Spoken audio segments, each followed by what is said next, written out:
এই যে জনগণের আকাঙ্ক্ষা সেটা বাস্তবায়ন হবে আল্লাহর রহমতে।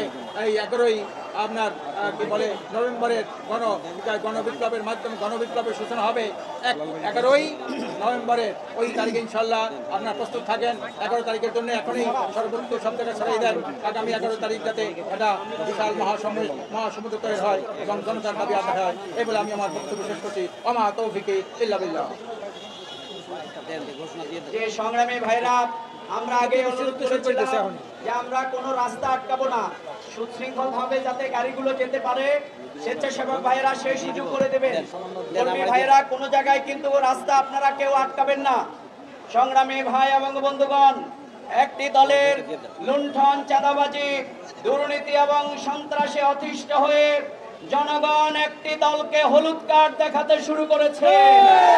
তারা বুঝে গেছে আগামী নির্বাচনে হয়তোবা লাল কার্ড দেখে ফেলবে, এই জন্য তারা অনেকটাই বেসামাল হয়ে গেছে।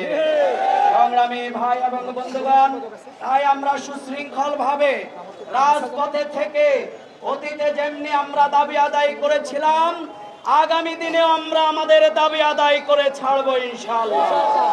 সংগ্রামী ভাইরা, এখন বক্তব্য রাখবেন বাংলাদেশ জামাত ইসলামীর কেন্দ্রীয় নির্বাহী পরিষদের অন্যতম সদস্য, রাজপথের অন্যতম নেতা জনাব মোবারক হুসাইন।